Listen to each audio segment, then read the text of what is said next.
Bismillahirrahmanirrahim. Alhamdulillahirabbil alamin. Nahmaduhu wa nasta'inuhu wa nastaghfiruh. Wa na'udzu billahi min syururi anfusina wa min sayyiati a'malina. May yahdihillahu fala mudhillalah wa may yudlilhu fala hadiyalah. Asyhadu an la ilaha illallah wa asyhadu anna Muhammadan abduhu wa rasuluh. Allahumma salli ala Muhammad wa ala ali Muhammad kama sallaita ala Ibrahim wa ala ali Ibrahim. Wa barik ala Muhammad wa ala ali Muhammad kama barakta ala Ibrahim wa ala ali Ibrahim fil alamin innaka Hamidum Majid. Rabbi shrah li sadri wa yassir li amri wahlul 'uqdatam min lisani yafqahu qawli, amma ba'd. Alhamdulillah, kita bersyukur kepada Allah kita dapat lagi bersama-sama untuk kita meneruskan kelas pengajian kita berkenaan dengan tafsir maudu'i bagi surah-surah Al-Quran, di mana kita itu sampai kepada ayat yang ke-49 sampai 74. Itu berkenaan dengan tajuk muamalah ataupun perangai atau tingkah laku Bani Israel bersama dengan Musa AS. 49 74 74. Itu berkenaan dengan bagaimana Allah Ta'ala perincikan tentang tajuk nikmat yang Allah Ta'ala peringatkan Bani Israel supaya ingat balik nikmat mereka dapat. Allah Ta'ala larang mereka berkufur. Start ayat 3, yang ayat sebelumnya itu ayat yang ke-40 sampai 48. Kan ada Allah Ta'ala berikan ya Bani Israel, ya Bani Israel. Maka masuk dalam ayat 49 74 Allah Ta'ala perincikan apakah yang mereka dapat dari segi nikmat-nikmat dan apakah tindakan mereka ataupun tingkah laku mereka dengan Musa AS. Yang mana kita dalam tajuk sebut kita dah ambil tafsir ringkas bagi potongan berkenaan, yang mana kita dah masuk itu berkenaan dengan hukum-hukum masalah akidah yang ada dalam ayat tersebut, dan kemudian hukum syarak yang kita bincangkan pada terakhir itu. Yang berakhir yang kita bincangkan itu adalah berkenaan dengan tajuk perkara-perkara yang dibolehkan berdasar pada ayat tersebut. Contoh macam lembu tu boleh digunakan untuk apa saja, macam kerja-kerja membajak, kerja-kerja membawa barang, membawa air dan sebagainya. Maksudnya bila Quran sebut macam tu, ia menunjukkan ia adalah benda harus dari segi penggunaan untuk lembu. Bukanlah kita menyakiti binatang, kerana benda berkenaan adalah di antara tugasan yang Allah Ta'ala berikan untuk kita pakai pada binatang tersebut. Okey. Dan akhir sekali kita kata yang bincang itu adalah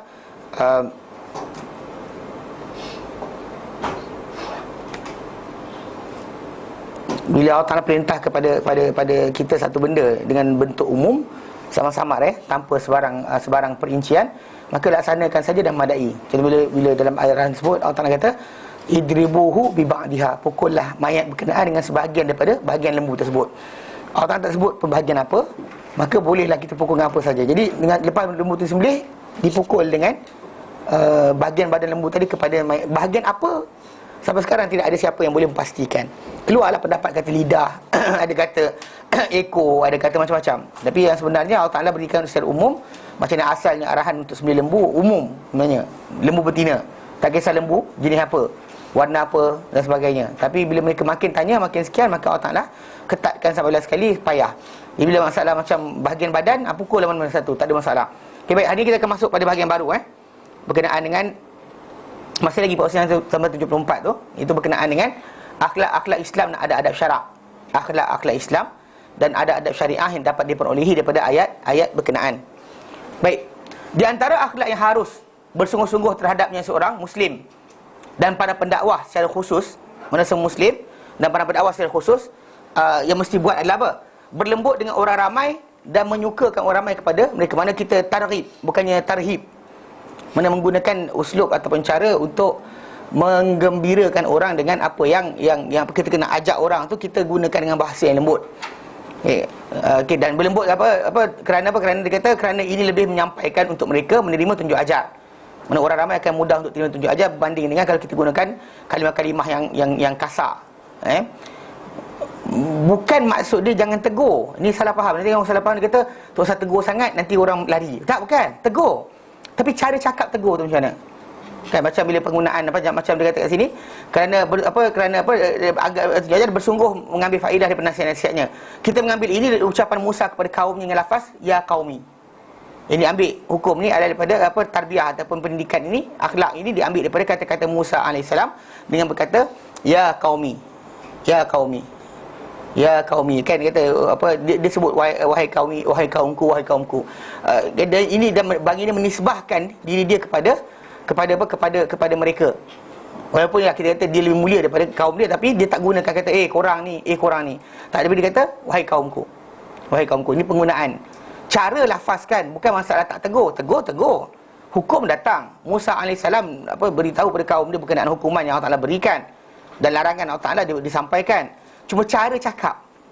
Zaman kita sekarang ni, bila kita nak tegur orang kan, kita kata cakaplah adik, abang, kan, kita contoh macam apa, bila sebut dengan orang tu kakak, dan kita kata awak, engkau, benda tu yang akan menyebabkan dia lagi lari.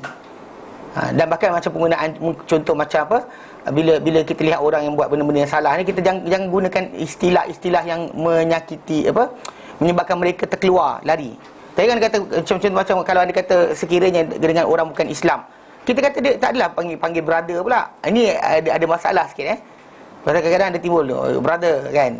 Penggunaan lafaz itu, setengah para ulama menyatakan tak boleh, pasal mereka belum lagi jadi saudara kita.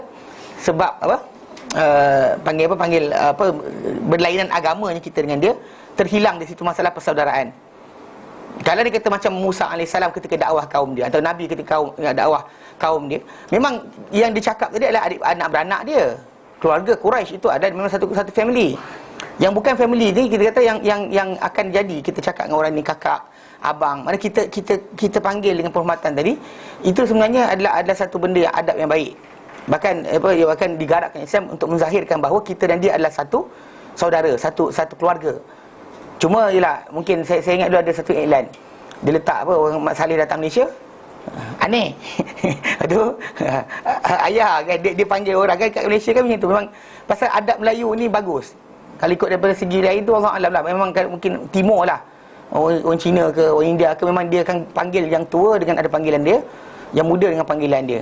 Yang muda panggil adik kan, yang abang, yang tu panggil abang. Mungkin dalam bahasa berlainan, tapi dalam masa sama dia ada penghormatan. Timur, kalau barat saya tak pasti ada ke istilah-istilah tadi. Normally dia kata you je kan, tak ada beza, you I kan. Father I want tu dia kata tak ada beza. Kalau kita dalam masyarakat kita, dia ada beza. Dia akan gunakan bahasa yang lembut. Hatta kalau kita bercakap dengan mak bapak kita sendiri, kita tak kata saya, kita kata apa? Biasa manjakan dirilah, sebut nama sendiri kan. Kalau nama dia rohani, Ani nak pergi abah dia bahasakan diri sebagai orang ketiga. Jadi benda tersebut itu cara adab lah sebenarnya. Dan dalam menegur, tetap tegur. Cuma masalah cara cakap. Tegur tetap tegur, salah tetap salah. Musa tak ada berhenti daripada menegur kaum dia. Tapi bukan maksud dia bila asyik sebut tentang halal haram, maka orang kena lari. Jangan cerita yang tu. Jangan cakap benda halal haram. Itu bukan uslub sebenar. Uslub sebenar yang dimaksudkan adalah masalah cara kita cakap, cara kita sampaikan. Itu yang sebenarnya. Mana kita lafazkan pada dia tanpa marah. Memang kita sering sebut kan, dalam masalah panggil dakwah ni, seorang itu ketika berdakwah, dia kena faham bahawa orang yang didakwah tadi, orang yang didakwahkan tadi, tak perlu dia marah orang tu pun sebenarnya. Dia cuma kena sampaikan sahaja. Orang tu terima ke tidak, dia tak akan dipersoalkan. There's no such thing as ni benda ni berjanji pada masyarakat sesat ni, ulama' lah salah. Tak. Dia orang tak buat kerja, dia orang akan dipersoalkan Allah Ta'ala. Orang perseorangan akan disoal dengan apa yang mereka punya tindakan sendiri. Jangan sekali-kali kita kata macam style bangau tau. Mana kenapa dia? Salam. Kenapa tak ni? Dia. Kan suka orang Melayu kita suka macam tu kan. Bangau. Di lagu tu sebenarnya pengajaran, tapi orang baca bangau, dia kena kat dia tai chi kat orang. Kena kat dia ni. Lepas tu orang tu kena tai chi kat sana. Ini benda yang salah. Kan? Jadi kita kata secara asasnya memang tak ada siapa disalahkan. Manakala kata orang tak nak, maka itulah qadar Allah Ta'ala berjalan kat atas dia, dan dia tak ada effort, maka Allah Ta'ala tak buka pintu untuk dia. Tapi dari segi asasnya menyampaikan saja. So setiap kali seorang tu berdakwah, menegur orang dari segi mungkar dan sebagainya, cakap tapi dengan baik. Tapi cakap tu tak cakap. Yang tak cakap langsung pula, diam je. Kalau cakap tu kan dia lari. Cakap tak cakap, tapi jangan tak cakap langsung, diam saja salah. Kan? Ini batas dia apa Ustaz? Setengah orang dia very stern, dia memang naturally sampai betul sebab kita tahu Musa AS kalau ikut dari segi konteks dia, kaum dia dengan degil dan sebagainya, kalau ikutkan cakap dia mesti kaum dia akan lari. Ini berlaku pada bila Harun AS dia bimbang nak cakap, lalu apa jadi? Dia takut nanti kaum dia pecah. Apa jadi lepas tu? Itu cerita dia. Itu lepas Musa datang mengamuk. Tapi secara asasnya dia punya tindak, dia salah faham berkenaan dengan tajuk tu. Bukan, ini idea yang dia ada. Dia bimbang takut dikatakan sebagai pemecah belah Bani Israel. Dia biarkan. Dia tak nak cakap. Maka hasil dia benda tu melarat. Daripada asal benda tu kan, asal benda tu pasal Musa AS janji 30 hari. Dia lewat 10 hari saja. Dalam 10 hari dia lewat tu, terus dah sembah patung anak lembu. Mana pergerakan awal ketika diorang menghasut tadi, sepatutnya Harun nak bercampur daripada awal lagi. Bukan tak usah cakap langsung. Cakap kena cakap. Batas ni kita jaga. Jangan gunakan bahasa yang kasar. Macam inilah, macam kita sebut berkali-kali berkenaan dengan batasan agama kan, keagamaan. Bila orang kata, kenapa tak boleh ucapkan kepada non-Muslim tentang tajuk kerajaan mereka. Kan kita kata cakap kena cakap. Tak boleh, benda tu haram. Tapi cara cakap. Tak ada kata kerana mereka nak akidah salat. Tak cakap yang tu. Cakap je satu benda. Kita boleh bagi, macam kita kata dia sakit, kita keluarkan duit bank kita, tanggung perubatan dia. Anak dia tak ada beasiswa, bagi beasiswa anak dia. Kan kita tanggung pelajaran anak dia. Lepas tu kemudian bini dia sakit, nak beranak, kita bayar hospital mana bini nak beranak. Dia nak pergi melancong, bagi duit untuk dia. Tak ada hal. Pasal Islam tak sekat untuk kita memberikan kebaikan kepada orang bukan Islam. Okey, tapi satu benda yang tak boleh bagi, akidah. Kan dia jadi berlainan dengan kita kata tak ada hubungan langsung. Ini satu benda kita kata akidah. Bab akidah je kita akan berikan. Jangan nampak ringan sikit. Tak ada macam ustaz ni ekstremis. Betul tak? Kalau kita tumpu pada benda itu saja, kita lupa terangkan berkenaan dengan tajuk yang lain. Macam ada orang yang kadang-kadang berkahwin dengan non-Muslim kan, masuk Islam, lepas tu keluarga yang isteri dia ke atau suami dia masih lagi non-Muslim. Jadi ketika tu ada dilema. Kadang-kadang pula kalau dia kata mak dia suka nak buat perayaan kerajaan dia, mesti kat rumah dia. Tahu dah anak tu yang muslimah, anak dia masuk Islam, anak tu juga dia nak ajar culture benda tadi kepada cucu-cucu dia. So dekat situ yang point tindakan kita. Mana dia kata macam mana nak cakap? Kan nanti kan terasa hati, sakiti hati mak dia. So cakap macam ni, mak, kata dia dengan orang, cakap ni, mak nak makan kami bagi, mak nak rumah kami belikan, mak nak kereta kami belikan, mak nak melancong kami belanjakan, tanggung, tak ada masalah. Mak tak ada teman, kami temankan. Kan, nak ajak tidur rumah kami, ajak tidur rumah. Mak tak. Satu benda je kami takkan bagi. Satu benda je. The other thing kami akan bagi. Layanan sebagai seorang anak kepada ibu, anak kepada mak dia sendiri, takkan kurang sikit pun. Kan gelak ketawa, mak buat lawak kami gelak. Jangan takut. Jangan ni lawak kafir, lawak Muslim. Muslim punya kita gelak, kafir tak gelak. Mana ada? Kan, mana layanan sebagai sebagai manusia, layan. Kan, bila Allah Ta'ala nyatakan apa? Bila Allah Ta'ala nyatakan wa qadara rabbuka alla ta'budu illa iyyah. Tuhan menentukan bahawa yang kamu sembah menaikkan dia. Wa bil walidaini ihsana. Dengan dua ibu bapa kamu hendaklah kamu berlaku ihsan. Manakala kata mereka suruh kamu kepada benda-benda yang ni, pada wasahibu ma fid dunya ma'rufa. Layan mereka, berteman dah, dampingilah mereka di dunia dengan apa? Dengan baik. Anything else bagi. Kan dia nak apa? Cantiknya beg kau, ambil mak. Mak nak beg cantiknya. Tak ada ke beg? Tak ada lagi ke macam tu kat pasar raya? Tak ada mak, ambil. Tak ada masalah. Mak nak baru kami belikan. The only thing yang takkan diberi adalah apa? Akidah. Other than that, ni maksud kita kata preference lah. Kalau dia kata contoh macam anak tu tak nak makan halia, mak dia kena paksa ke? Minum halia. Contohnya suami isteri lah. Suami suka minum air halia, bini tak minum air halia. Adakah suami tadi kena force bini dia sampai kena minum? Tak minum, cerai. Takkan kot. Takkan macam tu. Sekali pasal setiap manusia ada gemar atau tak gemar. Tapi kegemaran manusia tadi, itu kita boleh hormati. Kenapa masalah agama tak boleh kita hormati? Faham tak? Other than that, silakan. The only thing tak boleh itu. Macam dalam religion, macam-macam dalam Christianity sebagainya, dia tolerate. Kalau dia kata ada atheist dalam agama dia, dalam keluarga dia orang, tak ada masalah. Dia kata Muslim dalam agama dia orang, dia pening kepala. Saya tengok Hindu macam tu juga. Atheist tak apa, agnostik tak apa. Yang tak percaya Tuhan langsung pun tak apa. Tapi dia Muslim, masalah. Dia sebenarnya timbul tajuk masalah cara kita sebut. Kan? Panggil, cakap, cara kita present. Hukum tadi macam kita present. Hukum tadi adalah salah, tapi nak ucapkan kerajaan lain itu tak ada masalah. Macam mak hari lahir dia kan, kita kata walaupun benda tu adat atau tradisi yang bukan Islam, tapi lagi masalah dia kata kerana dia lahirkan kita bagi hadiah pada dia pada hari kita lahir, bukan hari dia lahir, hari kita lahir. Hari kita lahir, kita happy kerana dia jaga kita dari kecil, kita belanja dia makan. kita ajak dia jalan, kita bagi hadiah pada dia kerana dilahirkan kita. Gratitude kita pada dia. Ini pelik kan, masyarakat kita pelik. Orang yang lahir itu diraikan, yang melahirkan tak diraikan. Yang saya ingat dalam Imam Muda ke Da'i ke, ada something yang television punya show tu, ustaz budak tu dia cakap macam tu. Dia kata sepatutnya mak tu didahulukan kat atas anak bila lahir, pasal yang letih penat ketika lahir tu si mak kan menjejej peluh kan, sakit dan sebagainya, bagi epidural tak ada benda sekian, bagi ini tak ada benda sekian kan. Jadi dia patut diraikan, bukannya anak tu. Macam anak tadi kalau kata dia gratitude pada mak dia kan, dengan cara apa? Dengan cara dia raikan mak dia ketika hari dia lahir, bukan hari mak dia lahir. Hari dia lahir. Kalau hari mak dia lahir, nenek raikan nenek. Tapi nenek dah mati, tak payah raih lah. Kan? Ini raikan pada orang berkenaan, bukan pada siapa yang lahir, pada siapa yang melahirkan. Tu konsep yang agak kita kata nampakkan terima kasih kepada seorang tu dengan cara tadi. Tapi anyway, macam itulah masalah adik-beradik kita yang bukan Islam ke. Katakanlah dia dapat anak baru. Kan ucap tahniah, bagi hadiah. Islam tak pernah sekat bab tu. Tuhan tak sebut dalam Quran, dalam surah Mumtahanah. Allah tak kata apa? La yanhakumullahu 'anil ladzina lam yuqatilukum fid din. Tidak menghalang kamu Allah Taala daripada orang-orang yang tidak memerangi kamu dalam agama. Walam yukhrijukum min diyarikum, dan tidak tidak juga menghalau kamu daripada tanah air kamu. Antabarruhum, untuk kamu baik pada mereka. Wa tuqsitu ilaihim, dan kamu berlaku saksama pada mereka. Mana Allah Ta'ala suka? Inna Allah ibn Musyita, Allah Ta'ala suka orang berlaku saksama kepada orang walaupun bukan agama kamu. Buat baik pada mereka.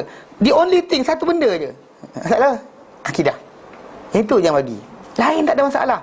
Kan nampak sampah depan rumah dia bersepah kan, tolong masukkan tong sampah balik. Kan betul kan? Nampak sampah bersepah kat rumah tak kemas kan, bawa vacuum tolong kemaskan. Tanya, Acong, apa pasal rumah aku bersepah ni? Bersepah. Ni aku tolong kemaskan. Tak ada hal. Islam tak pernah sekat. It's open for you to do apa charity macam tu. Tapi satu benda je, akidah saja. Lain tak ada masalah. Kita nampak macam ni kan ringan sikit bunyi dia. Berbanding kita kata haram kan, cara presentation tadi. Benda tu haram, tapi macam ni, how do you present it? Macam kita present benda berkenaan. Benda yang haram tadi tu supaya sampai orang sakit hati. Itu je. Macam mana nak present, jangan sampai kita kata benda tu menyebabkan dia sakit hati. Itu je. Jadi asas cara kita panggil dia, cara cakap pada dia kan, lain daripada benda berkenaan. Kita sebut itu, kita lembutkan supaya dia boleh menerima dan mendengar. Ni saya ambil satu kisah. Dulu ada seorang dia ni pernah ikut Ustaz Husin Senyi Ni pengalaman peribadi. Tapi sampai sekarang saya tak dapat jawapan apa benda Ustaz Husin cakap. Okey, kita di sini seorang budak perempuan Chinese nak masuk Islam. Keluarga dia post, keluarga dia bising dan sebagainya, sampai kan budak perempuan ni mengadu pada Ustaz Husin berkenaan dengan tajuk keluarga dia inilah menentang. Ustaz Husin suruh budak perempuan ni bawa bapak dia datang. Dan mula duduk tu lah Ustaz Husin, perempuan tu, bapak dia. Lepas tu tengah-tengah tu diorang buat macam panggil drama sikit lah. Panggil budak perempuan tu suruh keluar. So tinggalkan Ustaz Husin dengan bapak budak perempuan tu saja. So dia buat keluar budak perempuan tu. Kemudian bersembanglah Ustaz Husin dengan bapak budak perempuan tu. Bapak budak perempuan ni asalnya oppose kan, lawan, tak nak anak dia masuk Islam. Lepas daripada perjumpaan tu, bapak dia meraihkan anak dia masuk Islam. Family dia orang datang ketika dia nak lafazkan syahadah tu, family dia datang. Saya tanya dengan abang yang cerita dengan saya kisah ni, saya kata, apa Ustaz Husin cakap? Entah Ustaz, saya pun tak tahu dia kata. Tak faham tak? How nak tukarkan benda tu sebenarnya tak ada masalah. Pasal untuk jadi agama apa, dia tak kisah pun. Budak tak percaya Tuhan, dia tak paksa. Kenapa bila masuk Islam dia masalah? Tajuk dia, macam mana kita present? How do you present? Macam mana Ustaz Husin cakap pada bapak budak perempuan tu, sampaikan dia meraihkan anak dia masuk Islam. Walaupun dia tak Islam, dia tak masuk Islam, tapi dia meraihkan anak dia masuk Islam. Apa dia cakap? Sampai sekarang saya tak tahu apa benda dia cakap. Pasal yang cerita pada saya kan, dia kata Ustaz Husin duduk keluar budak perempuan tu, Ustaz Husin cakap dengan bapak perempuan tu, bapak dia asal marah dan sebagainya, tak bagi anak dia masuk Islam. Jadi bapak dia meraihkan, datang family dia semua sekali datang, meraihkan dia masuk Islam. Apa benda? Tu apa cara present sebenarnya? Yang dipresentkan benda berkenaan sama je. Dan tak ada Ustaz Husin kata, tak ada lah budak ni boleh makan babi lepas ni. Mana ada? Tak ada, jangan takut. Tak ada. Ever, tak ada pun. Yang haram itu haram, yang halal itu halal. Tapi how do you present it? Itu sebab kenapa kita kata uslub dalam kita, akhlak kita Muslim dan juga pendakwah secara khusus, dalam bercakap tadi belajar lembut. Kita boleh marah. Marah itu logik. Kalau orang tu contoh macam menghina Rasulullah SAW, kita marah. It's logic for us to be mad. Dan bahkan siapa tak marah bila orang hina Rasulullah SAW, kan? Macam Imam Syafi'i rahimahullah kata, man ustughdiba falam yaghdab fa huwa himar. Man siapa disuruh marah tapi tak marah, dia keldai. Sekeldai je binatang yang kalau kita lempang, dia binatang lain try lempang. Dia ambil kucing, ketuk kepala dia. Tengok dia buat apa. Ambil ekor kucing tu, picit. Tengok dia buat apa. Lepas tu ayam ke, ambil ayam tu, cekik dia punya kepak. Tengok dia buat apa. Semua binatang akan sekian. Keldai je yang jenis tu, jenis yang kita marah pun dia macam tu. Tak boleh bayang keldai mengamuk. Ada pernah dengar? Kuda ngamuk pernah dengar kan? Gajah ngamuk tak? Keldai ngamuk pernah dengar? Dia tak reti. Tak boleh jenis. Jadi itu Imam Syafi'i kata, barang siapa disuruh marah tapi tak marah, tapi dia suruh diberikan benda, satu situation menjadikan dia marah, dia tak marah, dia keldai. Tapi bukan maksud dia kita kena anger tadi dizahirkan. Cara kita salurkan. Mana orang tu tak setuju Rasulullah SAW, menghina Rasulullah SAW. Bukan kali pertama. Ketika Nabi SAW jadi Nabi lagi, yang kata dia gila, yang kata dia sawan, yang kata dia ni disihir. Dia disihir, dia menyihir, dia gila dan sebagainya, dikatakan bukan seorang. Bapa saudara dia sendiri cakap yang tu. Keluarga-keluarga dia sendiri kan mengatakan dia macam tu, maki dan sebagainya. Tapi lah kita kata marah timbul di kalangan para sahabat, tapi nak channel untuk pergi tikam perut orang tu tanpa sebab, kan, tanpa arahan Rasulullah SAW, benda tu amat-amat tak dibuat. Itu je. You can be mad. Dan kita kena belajar. Kalau dia kata orang tu kutuk Rasulullah SAW, bukan kali pertama. Yang ada patut ada pada Muslim. Tadi cara dia pertahankan Rasulullah. Dia tak belajar sirah, dia marah. Geram aku orang tu kutuk Rasulullah SAW. Tanya, sirah dah belajar tak? Tak belajar pun. Tak belajar. Sirah Rasulullah SAW, buku Harry Potter 6 jilid, 7 jilid, habis. Kan? Gitu pun tebal. Gitu-gitu baca jejeh air mata bila dah benda mati. Kan? Sedihnya lah sekian. Ini mati sedih, itu mati sedih. Kan? Bapa saudara Harry Potter mati, bapa angkat dia mati pun sedih. Kan? Semua sekali Sirius Black kan mati, semua marah. Dia cakap habis lah sekian. Kisah tu macam tu punya tebal, dapat baca habis. Kisah hidup Rasulullah SAW yang dikata kita sebutlah idola kita, kan, contoh kita, tauladan kita, jalan kita untuk sampai ke syurga Allah Ta'ala, tak kita baca pun. Kerana saya tengok macam pernah saya dia orang panggil saya ceramah satu dia buat benda Rasul kat serambut dulu. Jadi sebelum saya ceramah, dia buat sampai-sampai itu tengahlah kumpulan nasyid. Kan akak-akak bernasyid kan, pakai baju seragam kan, semua tempah baju kan. Hari-hari Rasul kan banyak orang macam tu kan. Jadi ada kumpulan pertama, ya Rasulullah saya sekian. Kumpulan kedua, ya Rasulullah. Habis orang naik kan, saya duduk diam. Habis sampai habis, okay, naik dia mengucap apa, saya ceramah. Dia ceramah soalan saya pertama. Baguslah dia kata, sebut Rasulullah SAW, sayang Rasulullah. Soalan, berapa ramai kat sini yang dah baca sirah Rasulullah SAW? Habis, angkat tangan. Tak ada seorang pun angkat. Tak ada seorang pun angkat. Terus saya tanya soalan kedua, berapa ramai kat sini rumah dia ada buku tentang sirah Rasulullah SAW? 3 orang je atau 4 orang je angkat. Saya kata, ini masalah dia. Boleh nak bebel. Ini pasal mana logiknya anda sayang Rasulullah, anda tak tahu pun tentang kisah hidup dia. Tak, macam kita kata kita nak marah orang-orang kutuk Rasulullah SAW, anda kena persiapkan diri anda untuk menjawab segala persoalan tadi. Belajar. Tak tahu, belajar. Kalau orang kata Rasulullah SAW sekian, belajar. Pasal semua benda tu rekod. Orang Arab yang benci Rasulullah SAW sendiri pun tak ada rekod berkenaan benda mereka cakap. Kadang ada orang ni kata Muhammad sebenarnya dapat ilmu ni daripada ahli kitab. Dia belajar dengan dengan sepupu Khadijah. Itu Waraqah bin Naufal. Waraqah bin Naufal tu Kristian. Khadijah pun Kristian, dia kata. Anda takkan tak ada jawapan, duk diam. Nanti ustaz jawab. Kalau ustaz mati, semua nak tunggu ustaz je. Pasal anda, sekarang ni pasal anda, bukan salah tanya ustaz, benda kita tak tahu, ya. Tapi benda yang simple. Kau nak kata benda tak ada terjemahkan bahasa Melayu, pelik. Semua buku sirah Rasulullah SAW bersepah ada terjemahkan. Yang klasik punya ke ataupun contemporary, yang lama punya atau yang baru, semua ada. Versi Indonesia ada, English punya version ada, semua ada. Nak belajar kan tidak je. So, kita marah, tapi bila kita marah, kita geram orang macam tu. Apa kita siapkan untuk diri kita? Kan, kita siapkan diri kita marah, kita geram, tapi apa kita siapkan? Ambil tindakan yang betul. Bukan maksudnya geram, tak ada benda buat. Kita macam ada, saya ingat dulu ni cerita Abang ipar dia. Dia tahun 85, 84 macam tu kan. Tak, 95, 94. Zaman tu, ketika tu timbul tajuk kat sekolah ni, budak pukul cikgu. Dah dengar? Budak kejar cikgu, budak bersekolah kejar cikgu nak pukul. Ni antara benda kes yang berlaku dulu dekat Taman Melawati. Taman Melawati. Atau mungkin datuk ke Tan Sri punya anak ke, Allah alam. Cerita dia yang ni tangan naik kat cikgu pun dalam kelas. Kejar cikgu mengandung sampai ke bilik guru besar. Tak kena buang pun. Dia kejar cikgu tu. Cikgu tu lari sampai ke bilik guru besar. Okey. Macam ni kes ni kan. Okey. Okay, kita geram Okey, kita geram, kita bimbang. Yang jadi kes dia Abang ipar dia. Kakak saya mengajar sekolah tu. Dia sesi pagi, petang. Yang kes tu jadi sesi pagi. Budak form 5 punya kerja lah. Jadi kakak saya mengajar petang.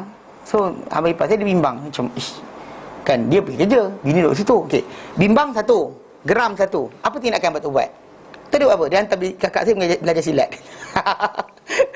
You take action, bukan biarkan macam geram, payah, pening kepala. Tak, apa dia nak kena buat lepas tu? Kan, kena take action. Anda lapar, makan. Anda demam, kan, dan sebagainya, berehat. Makan ubat. Dengar nasihat doktor, tanya doktor, saya sakit apa ni? Virus ke? Kan, ke gigi nak tumbuh lagi? Kalau budak kecil betul lah, gigi nak tumbuh, demam. Pasal dia punya apa? Sel dia punya pergerakan sel dia dan apa? Rapid untuk pembinaan tulang ke otot ke sebagainya. Nak mula bercakap, demam. Biasa itu budak-budak. Yang dah tua ni demam kenapa? Tumbuh gigi. Saya demam tu gigi ni. Budak kecil biasa, anda jangan bimbang. Suhu badan panas naik. Benda tu kadang-kadang ada berlaku kerana infection. Dan kalau terlalu panas sangat, ada bukan infection, benda biasa. Dia start nak jalan, dia punya pasal mungkin nak build up kepada otot dia dan sebagainya. So dia akan rapid penghantaran sel kepada satu bahagian badan sebelum daripada ni. Jadi ketika katakanlah nak bina untuk peha dia ke betis dia ke punya otot kan, ketika tu dia akan rapid penghantaran sel yang banyak ke situ. Jadi badan dia akan panas sikit. Panas sikit tak mengapa. Kan dia demam itu akan jaga-jaga patut infection ke otak. Itu paling bahaya. Pasal panas tadi mungkin kesan pada otak. So disejukkan. Tapi anyway budak-budak biasa. Kalau yang tua ni bila demam. Saya ni agaknya nak makin besar. Tumbuh gigi ke, nak mula berjalan ke bukan. Jadi kena tanya doktor. Ni diam saja. Kenapa dia demam? Demam. Pergilah berubat. Dan sakit, makan ubat. Sesat, belajarlah. Kan? Tak tahu, belajar. So pasal dia ada tindakan. Macam kita marah dengan orang yang kutuk Rasulullah SAW. Apa kita buat? Nyanyi tak lepas. Makanya banyak orang menyanyi tu tak tahu pun apa dia nyanyi. Kan apa benda anda nyanyi? Tak tahu pun. Pernah sekali satu ni. Sebelum syarahan tu diorang buat baca Maulid Barzanji. Kan Maulid Barzanji tu. Dalam tu ada nama Rasulullah SAW daripada nama baginda sampai datuk nombor 20. Saya tanya soalan lepas tu. Okey, berapa ramai kat sini boleh jawab? Berikan saya senarai nama datuk Nabi sampai datuk dia yang ke-20. Sampai Adnan. Muhammad bin Abdullah bin Abi Talib tu disebut. Dalam Maulid Barzanji tu ada. Tapi dia orang baca gitu. Tak tahu seorang pun dalam tu ada. Semua macam tu. Kan. Tarik. Dalam tu ada. Dia tak faham pun. Faham tak apa jadi? So, ini kita kata kita prevention ataupun persediaan anda. Bila tentang Rasulullah SAW, orang paling anda sayang, paling anda paling anda sanjung. Kalau anda kata anda tahu dia akan dimusuhi. Baik, pasal ini asas. Tak ada siapa boleh kata Nabi akan disayangi. Tak. Bahkan benda pertama yang disebut oleh Waraqah bin Nawfal ketika Nabi dapat wahyu, Nabi kata, Waraqah kata kepada Nabi. Dia kata, ya laitani jaza'an. Alangkah baiknya aku kuat. Idh yukhrijuka qaumuk, ketika kaum halau kau. Dia kata, ya laitani aku nuhayyan ansurkan nasrum azra. Alangkah baik kalau aku hidup ketika mana kau diutuskan, aku bantu kau dengan bantuan yang kuat. Alangkah baik kalau aku kuat ketika mana ketika kau halau kau. Lepas tu Nabi kata, au mukhrijiyahum, nak halau aku ke? Kan takkan tiba-tiba dapat wahyu dalam gua tiba-tiba orang halau. Apa relationship Iqra bismi rabbikal ladzi khalaq tu dengan Nabi akan kena halau? Nabi pun macam confused. Tanya pada Waraqah jawab apa? Lam ya'ti rajulun qattun. Tak pernah datang seorang lelaki sama sekali ever. Bibith ma ji'ta bihi, dengan serupa yang apa yang kau bawa, illa udia, kecuali dia akan dimusuhi. Whoever datang bawa benda yang kau bawa, macam benda yang kau bawa ni, tak pernah datang seorang pun kecuali dia akan dimusuhi. So manusia akan musuhi Rasulullah SAW, kita dah tahu. So sekarang ni apa persediaan kita? Kan? Asah parang. Kan orang tu duduk kat Kutub Utara, awak bukan sampai nak beli tiket tiket bas pun tu tak cukup. Jadi kita akan terbang nak pergi sampai pergi Perancis. Tak payah ngarut.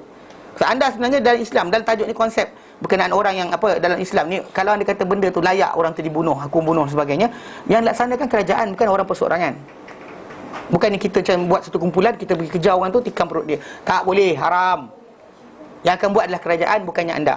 So konsep dia dalam Al-Quran tadi, persiapan anda untuk benda berkenaan. Apa dia? Rasulullah SAW akan dihina, akan dicerca, akan dikeji. Anda buat apa? Apa anda persiapkan diri anda untuk perkara tadi? Kadang anda pun tak tahu kisah hidup Rasulullah SAW.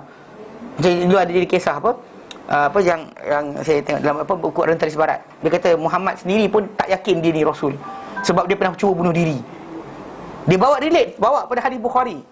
Dan dalam lafaz Sahih Bukhari tu ada satu lafaz dia sebut berkenaan dengan, dia kata Nabi SAW sedih bila putus saja wahyu.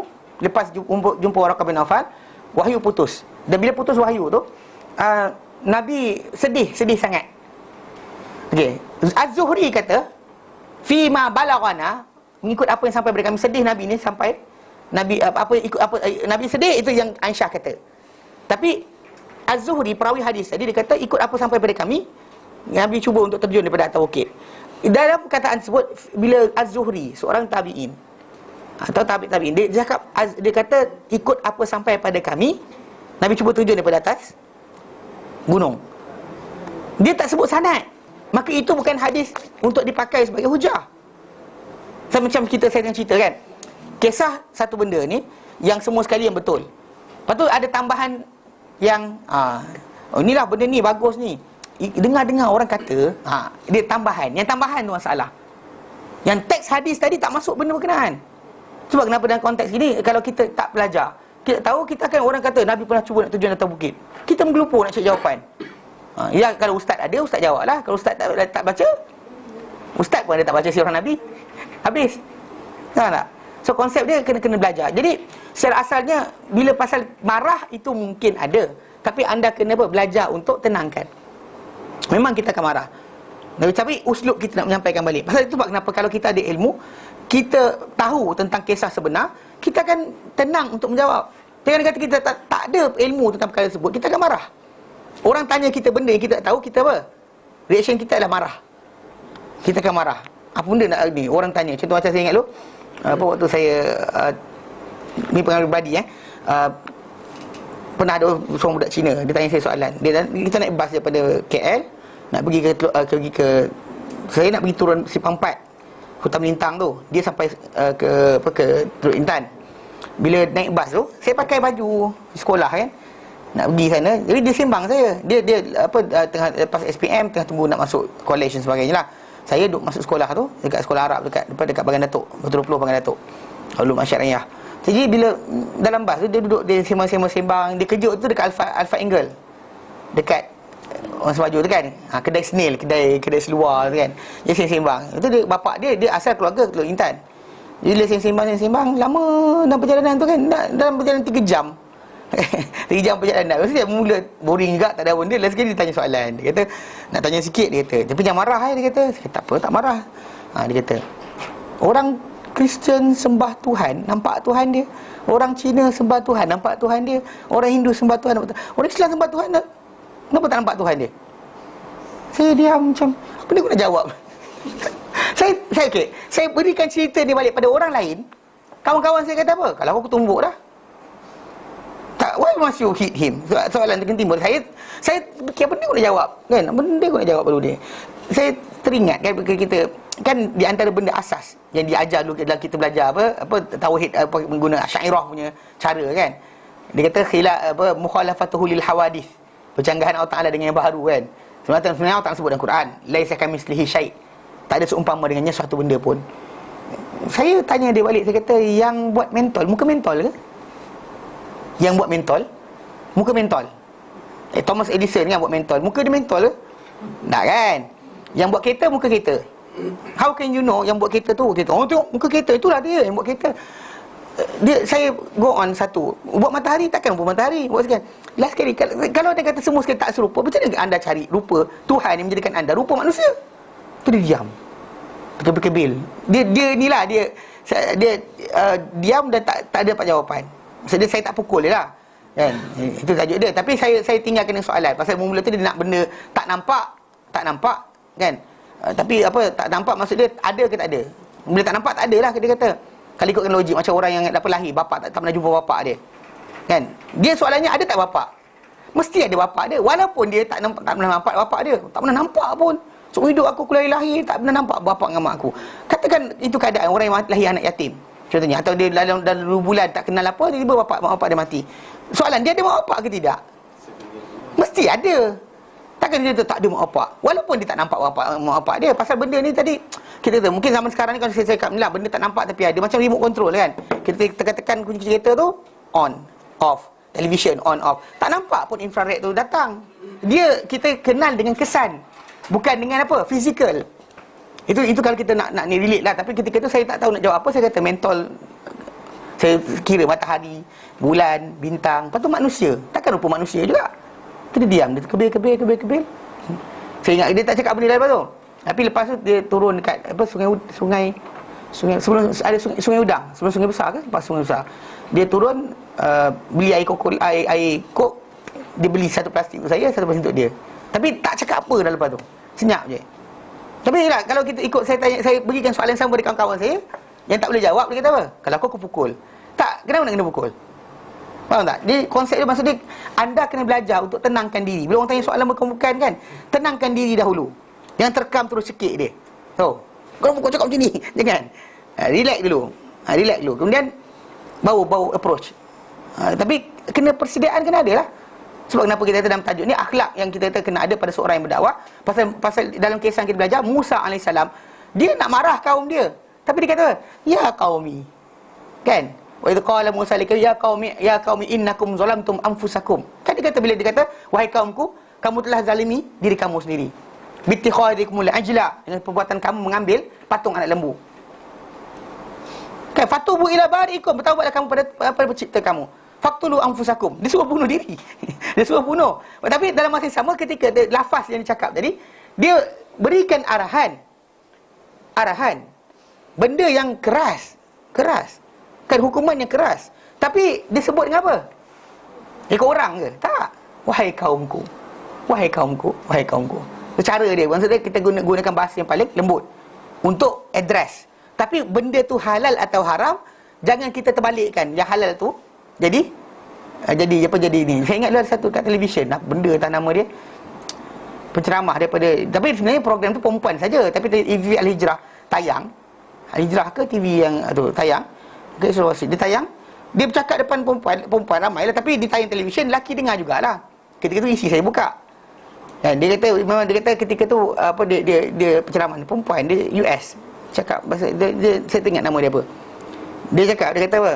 Dia pergilah buat ceramah sebagainya. Lepas tu kemudian ada soalan daripada budak-budak perempuan datang. Dia kata adakah apa couple dating dan sebagainya haram? Kan budak perempuan ni berhijab, kan? Tapi tanya soalan macam tu. Dia kata nak jawab macam mana? Kena kata apa? Kata tidaklah, tapi semua dia kata nak cakap tu kan. Nak cakap, takut budak tu lari kan. Tapi kena cakap juga. The way kena cakap, haram kena kata haram. Benda halal kata halal. Tak boleh kita kata benda tu sekarang boleh, sebenarnya haram tapi boleh. Tak ada cakap macam tu. Haram kata haram. Bila macam dalam Islam kita kata berkenaan dengan apa, gay. Ni baru ni buku sekolah salah cetak Dia apa, bapak-bapak, mak-mak betul, bapak-bapak dapat anak 4 orang. Macam mana bapak kahwin bapak dan 4 anak 4 orang? Lawak jugalah. Itu kecoh lah kan baru ni, gelak juga. Cerita dia salah cetak. InsyaAllah, jangan ibu sangka lah kata salah cetak. Kalau tak tahu lah doktrin baru ke. Okay, tapi anyway, kan zaman sekarang ni idea dia, anda siapa-siapa yang tak suka tentang ni kat Malaysia masuk dah. Ni buku sekolah Malaysia. Rahsia ada orang hantar email tunjuk. Ya ke? Ini cara masuk cara halus lah. Cara okay. Anyway, kita sini dua. Nak buruk sangka boleh, tak buruk sangka boleh. Kita kata nak baik sangka, kita kata salah cetak. Nak buruk sangka, kita kata orang tu niat jahat. Okey, yang cetak buku tu. Anyway, okey, yang asas yang kita pegang sekarang, kita kata benda tu sekarang ni masalah gay contohnya. Jantan-jantan, lelaki-lelaki perempuan, hubungan macam tu. Kita kata takkan nak kata halal pula. Tapi zaman sekarang ni bila kata kalau cakap benda tu haram, kita kena gam. di media masa barat lah. Media masa Malaysia ni setahu saya tak ada lagi masalah untuk kita kata benda tu tak boleh. Cuma yang kita faham sekarang dia dah terbalik. Cakap benda tu haram, anda kena cakap haram, cakap haram lah. Takkan nak kata halal pula. Kadang-kadang yang diplomasi punya soalan kan, macam apa yang perempuan yang berceramah tu kata, bila orang tanya saya, dia kata orang tanya benda tu, dia kata dalam Kristian halal tak, dia kata benda ni. Dalam Judaism dia saja tanya. Dalam agama-agama dunia ada, semua kata haram. Lepas tu dia kata Islam pun haram lah. So orang tu jawab sendiri. Dia kata tu, tapi nak cakap haram tu cakap haram. Tak boleh kita terbalikkan untuk kita kata tak. Ini macam uslub tadi, cara penyampaian. Bukan maksud dia kita kata boleh, kita kata tak boleh. Macam kita mengajar orang, dia kata babi itu haram. Ajar babi itu haram, jangan ajar orang babi itu halal. Kalau terdesak, kita ajar macam tu. Kita ajar babi itu haram, arak itu haram. Kita kata arak itu halal kalau terdesak. Jangan sebut macam tu. Idea macam tu terbalik. Dia kata tapi itulah uslub terbaik. Tak, itu uslub paling salah. Allah Ta'ala tak gunakan macam tu. Allah Ta'ala gunakan Quran, hurrimat alaikum, diharam ke atas kamu, diharam ke atas kamu. Inna harrama alaikum, Allah Ta'ala hanya haram ke atas kamu. So Allah Ta'ala letakkan lafaz itu direct. Tak timbul tajuk. Kita kata tak timbul tajuk untuk kita kena lembutkan benda berkenaan. Haram tu tak haram lah. Kan haram tu tak haram, halal tak halal. Tak boleh kita terbalikkan benda berkenaan. Jadi tapi lafaz cara sampaikan, kita kena gunakan lafaz paling lembut. Kan? Jangan dengan geram kan, ambil kayu. Kau tak dengar cakap aku. Ini haram. Tak payah. Just say, tapi dengan cara yang tanpa marah, tanpa menzahirkan marah. Marah tu ada. Macam kita lah orang kutuk Nabi, memang kita marah. Tapi cara kita nak tegur orang tu macam mana? Kan orang yang tak faham. Saya ingat dulu apa guru saya Syekh Ahmad Az-Zindani, hafizahullah. Dia kata waktu tu sekali tu dia buat satu perhimpunan nak bentang berkenaan tajuk ijazah ilmi, perbandingan sains dan Al-Quran. Jadi salah seorang profesor daripada Jepun, namanya Yoshidi Kozai. Profesor ni dia datang, dia terus macam kata apa, bila nak bincang ni kata dia pakar berkenaan dengan geologi, pakar geologi, pakar astronomi. Dia bila saya duduk dengan dia kan, nampak pakai serban, pakai sekian, dia kata korang ni ahli agama patut diam. Korang kena ahli agama kena diam. Koranglah menyebabkan dunia ni, manusia ni berbunuh-bunuhan. Kerana agama lah, dia kata koranglah punca dia. Manusia berbunuh-bunuhan, tikam-tikam sebagainya. Syekh ni kat kita macam tu, kita agak geram juga kan dia orang cakap itu. Tapi dia diam. Dia kata apa macam ni? Dia kata nak minta maaf, tanya profesor, dia kata Perang Dunia Pertama, agama apa terlibat? First World War, yang mati, jutaan manusia mati, agama apa terlibat? Tak ada agama pun. Yang orang tak ada agama pun, orang yang tak disebut tak ada, bukan atas nama agama. Bukan atas nama agama pun. Perang Dunia Kedua, agama apa? Bukan atas nama agama pun. Perang Vietnam, agama. Minyak ini apa Iraq, agama. Perang Teluk, agama. Mana ada? Mana ada agama? Bahkan dalam apa ni ada salah seorang kawan kita dia hantar dia kata dalam dia kata metro.com.uk, dia kata the actual number of terrorists who actually religiously motivated will surprise you. Bila tunjuk kat situ kan, dalam tajuk tu, sebenarnya yang terlibat disebut sebagai serangan teroris di Amerika, di UK ke di Europe dan sebagainya kan, daripada 100 berapa 174 serangan, 2 je religiously motivated. 2 je ni dia disebut kan. Ya, kena baca sikit. Tak baca kan dia kata ustaz memandai pula. Okey, try cari dia punya ni. Dia kata masalah lambat macam mana kan, lambat. Okay, the number of who terrorists who are actually Muslim or religiously motivated will surprise you. Okay, dia kata the statistic, according to the statistic of Europol, less than 2% of all recorded act, kurang daripada 2% daripada apa yang dikata daripada recorded act of terror, mana tindakan terorisme, keganasan, were perpetrated by the religious motivation. Mana 2% je daripada apa ini. Dan daripada tu, daripada yang 2% tadi, yang paling kecil adalah Muslim. Kalau kita dia kata Macam tu, for example, dia kata 152 Terrorist Act in Europe, UA, European Nation, 2013. Dua sahaja daripada 152 tu, dua sahaja yang dikatakan terlibat dengan agama. 2011 174, dia kata apa, dalam 2011 174 serangan teroris di European Nation, tak ada satu pun kaitan dengan agama. Faham tak? Jadi memang ketika profesor tu cakap, kalau kita dengar pun kita ni, tapi dia jawab baik. Dia kata berapa banyak agama terlibat. Dia kata Perang Dunia Pertama yang mati jutaan manusia. Kita yang perang Badar kan ribuan manusia bertempur, tapi sebenarnya yang mati 70 orang je di kalangan musyrik. Perang Ahzab, perang Uhud, 70 orang juga daripada Muslim, lebih kurang. Faham tak? Numbers is actually so small, kecil sangat. Tapi kita marah, tapi cara nak sampai kat macam mana? Geram ni, kita datang tak kenal Islam, dia bantai-bantai tengok orang pakai serban, korang ni ahli agama kena diam, dia kata. Kena diam. Cakap macam tu. Kita memang angin lah kan, tapi cara Syekh tadi, dia tanya soalan balik, dia kata berapa banyak yang kaitan dengan agama? So jawab, kita diam. Itu cara kita tanpa marah, tanpa tunjukkan anger kita kan, ambil pen cucuk badan dia. Kau jawab betul. Jangan buat macam tu. Faham tak? Boleh kita sampaikan, tapi dengan marah kita ada, tapi jangan buat macam tu. Jawab dengan betul, gunakan segala uslub yang ada. Itu sebab kita kata cara sampaikan lebih penting daripada masalah isi kandungan dia tadi. Uslub ni cara, kaedah atau gaya kita menyampaikan kan, dengan ketak bibir ke, menggeletar tangan ke, ataupun relax je, senyum je kan, tak ada salah faham kot katanya tu, buat lawak lagi. Jangan sampai benda tu akan jadi terbalik. Sebab kita kata uslub, sebab bila Musa AS marah, geram, tapi apa? Ya qaumi. Dia tak kata ahli neraka, tak cakap yang tu kan, korang ni ahli neraka semua, tak ada cakap yang tu. Dia kata wahai kaumku. Macam kita tegur orang, wahai abang, dia kata adik, kakak, makcik, cakap baik-baik lah. Cara cakap tadi, itu yang kita kata digunakan. Okey, itu adab yang kita kena belajar kat sini. Seterusnya, apabila mendatangi orang ramai kawasan air, mana orang ramai datang ke tempat air, yang bila Allah kata wa idistasqa Musa liqaumihi faqul nadrib bi'asakal hajar.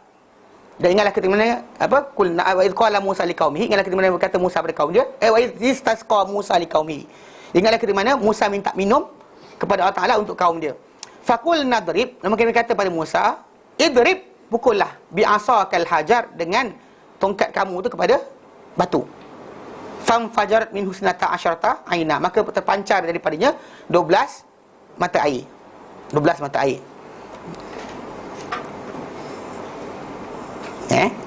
Ni pasal kita punya ayat sekarang ni, perbincangan kita 40 sampai 49 sampai 74. Jangan nanti kita kata ini ustaz cakap apa benda kejap lompat-lompat. Kita dah ini sekarang ni tafsir dah lepas. Kita bincang berkenaan dengan pengajaran yang diperolehi daripada ayat berkenaan. Okey. Daripada ayat ayat kita panggil ayat yang kita baca dalam surah Al-Baqarah ni. Okey tak? Dalam ayat berkenaan, supaya boleh nampak boleh nak buat suruh hafal tapi takut lari. Jadi kita buat. Saya buat dekat IMR, start suruh hafal je semua hilang. Itu tak salah lah. Saya tak salahkan orang. Macam mana? Okey. Memang kita kata manusia nakkan mudah. Kau sini tempat lain. Okey. Kau cakap salah itu kan lari pula. Okey. Okey, dia kata sini. Dia kata dah ayat kita dah baca okey. Ni. Wa idistasqa Musa 60. Okey, wa idistasqa Musa liqaumihi. Kami kata pada Musa, apa yang minta minum Musa untuk kaum dia. Faqulna, maka kami kata, idrib, pukullah, bi'asaka, dengan asaka, tongkat engkau, al-hajar, batu berkenaan, pukul batu. Famfajar min husnata asyrata aina, maka terkeluar daripada batu berkenaan 12 mata air. Qad alima kullu unasim masyrabahum, sungguhnya telah tahulah setiap manusia laluan minuman mereka. Okey, yang dia nak ambil kat situ, adab yang ada kat situ adalah pada qad alima kullu unasim masyrabahum, yang telah tahulah semua orang tempat minum mereka. Okey, dalam ayat berkenaan, bila Musa AS ketuk batu keluar mata air, adab dekat situ adalah yang tengok sini bahawa apa? Atau mereka, maksudnya kalau sekiranya orang ramai datang kepada untuk ambil air ke, ataupun mereka berhimpun untuk satu urusan umum ke, yang aula dan afdal, adab yang patut belajar kat sini adalah apa? Untuk mereka semua adalah ada di antara mereka ni satu peraturan dan susunan yang elok. Mesti ada sistem. Jangan macam random, suka hati aku. Kalau ni orang ni suka hati, orang suka hati, masalah. Jadi kena belajar untuk ikut peraturan, ataupun cuba belajar untuk buat sistem. Kalau kita nampak benda tu berterabur, kita cuba cakap, tolong beratur dan sebagainya. Itu cara yang terbaik. Jangan sampai kita buat random kelang kabut akan berterabur. Pasal ini adab. Pasal kita kata semua orang nak lepas, semua orang nak dapatkan benda berkenaan. Tapi cara mendapatkan tadi, kita kena aturkan peraturan. Bukan berebut macam kambing kan. Kambing campak je tu gitu kan, datang. Burak kan, dia letak sikit, lembu pun datang macam tu je. Dia tak ada peraturan. Macam ayam lah, campak gandum, nanti dia datang makan kan, ni datang, semua datang. Jadi dia tak ada peraturan. Betul, yang besar rasa nak makan lebih, sepak yang kecil. Yang kecil lari kat sini, gigit yang tu. Dia semua sekali. Ini tak boleh. Pasal kat sini yang kita kata, bila Allah kata qad alima kullu unasim masyrabahum. Sungguhnya telah tahulah setiap manusia laluan minuman mereka.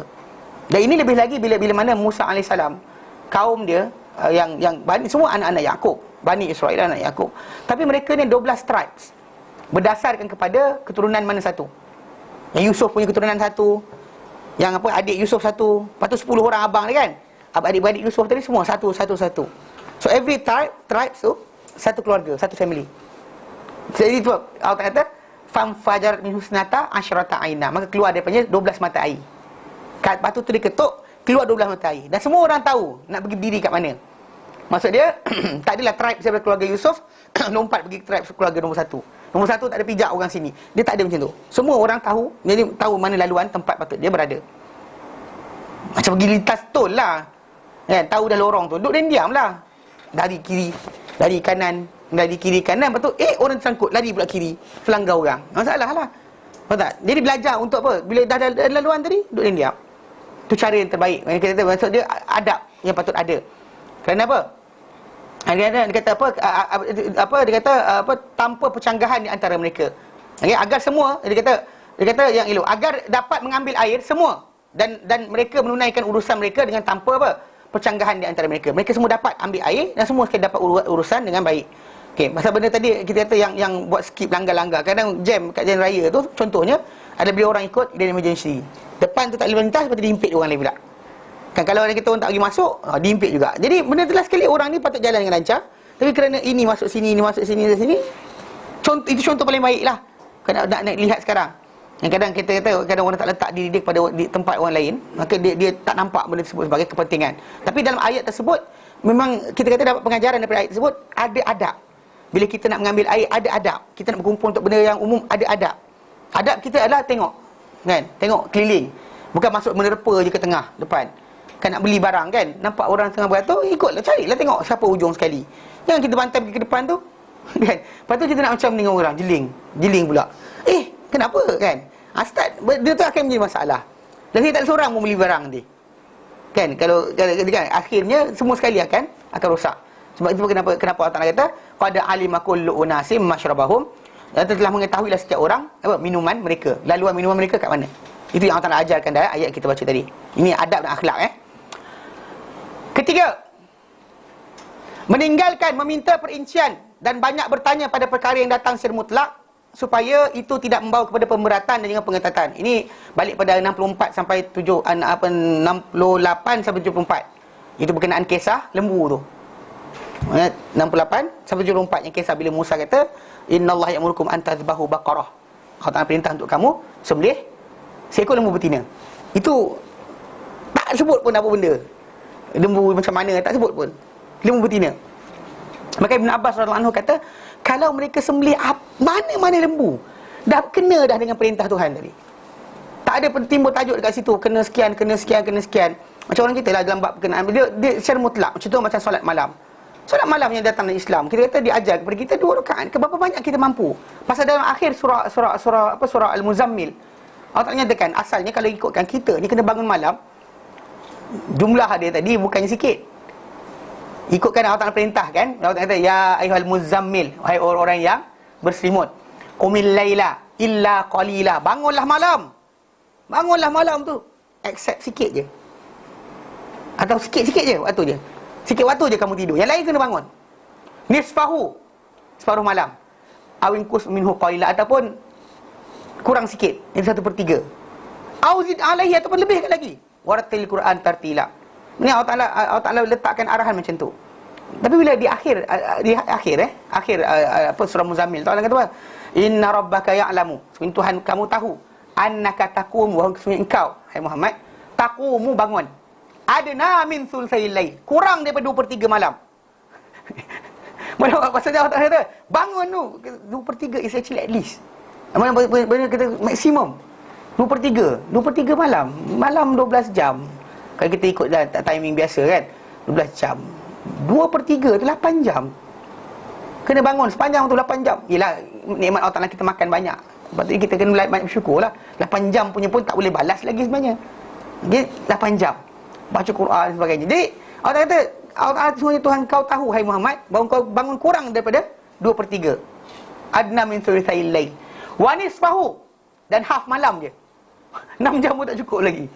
Wa thulutsahu, 1/3 je.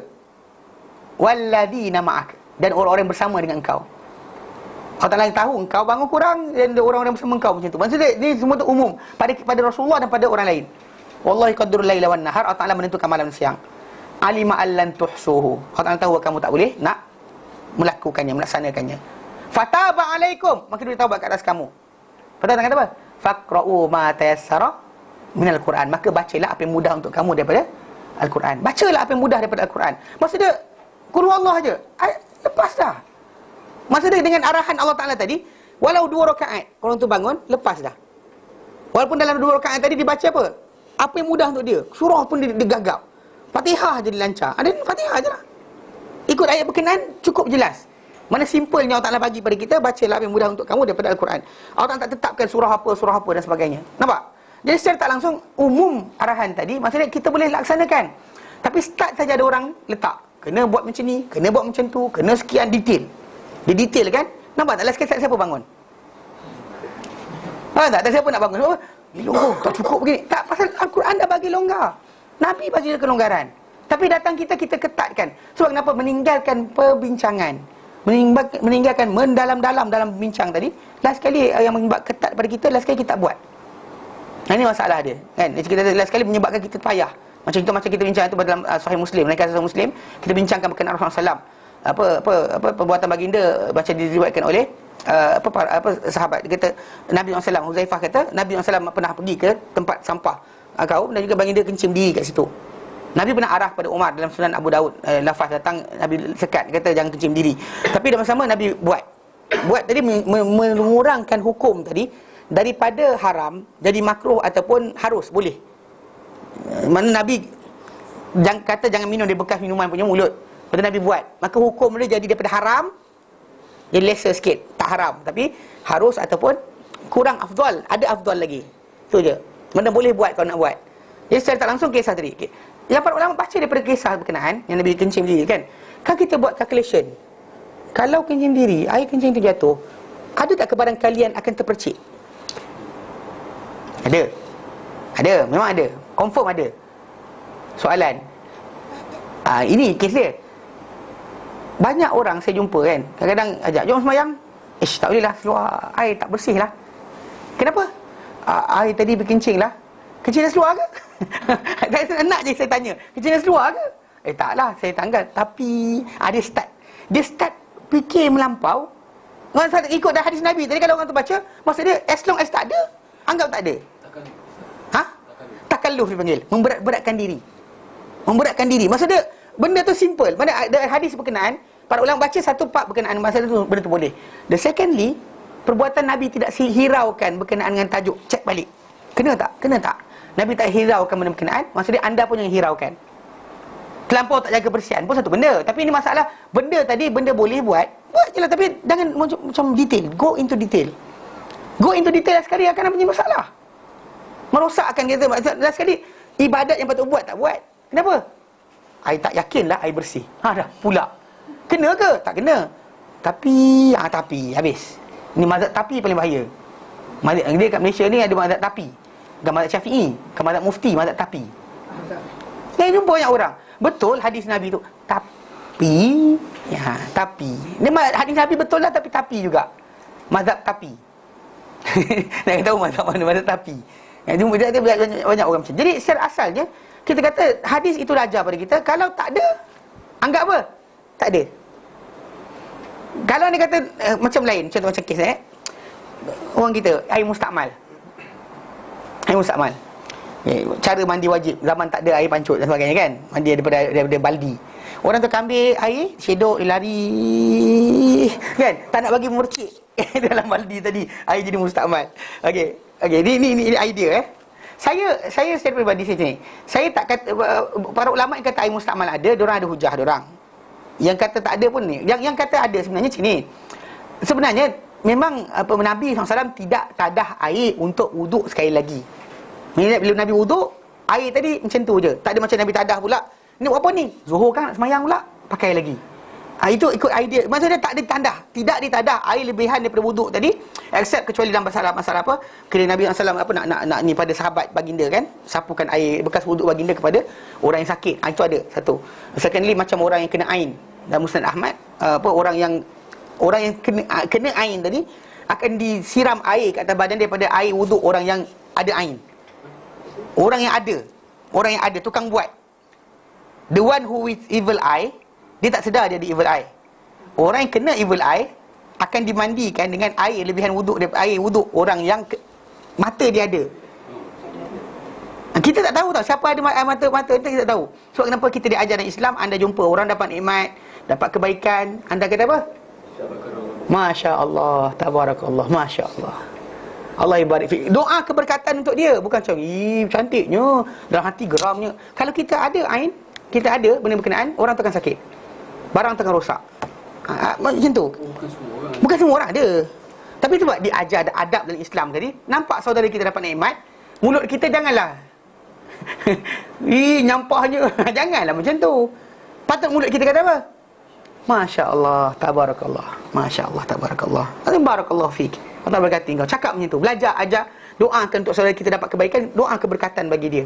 Ni mulut nampak kita dengki. Kau dengki orang. Apa tak dengki? Iri hati tu ada. Contoh kita pandai daripada dia, dia dapat, kita tak dapat. So hati kita apa? Apa dia dapat? Nampak? Tapi kita diajar dalam Islam kata apa? Masya Allah, tabarakallah. Ajar doa kita, mulut kita. Pasal benda dia Nabi tegur. Jadi itu yang kegunaan dia. Tapi untuk wuduk sekali lagi, pakai air lebihan, dia tak pernah dibuat. Nabi tak buat, sahabat tak buat. Saja tak ada untuk ambil sekali lagi. Ever. Tak ada satu dalil pun ajar macam tu. So maksud dia saja tak ada air untuk wuduk sekali lagi, gatal. Itu nama dia Islam tak ajar. So dia menunjukkan bahawa tajuk dia air dah pakai tadi, kira macam tu je. Para sahabat ambil untuk keberkatan ada, tapi untuk apa? Wuduk sekali lagi tidak. Okey. Itu bagi orang yang kita nak jawab pada orang yang yang kata air mustakmal tak ada langsung. Orang yang sibuk air mustakmal ada pula, kita kata Nabi SAW mandi dengan isteri daripada satu besen kecil. Nabi mandi.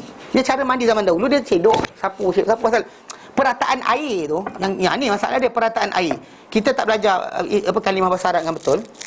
Meratakan air tu macam ni. Ni tengok.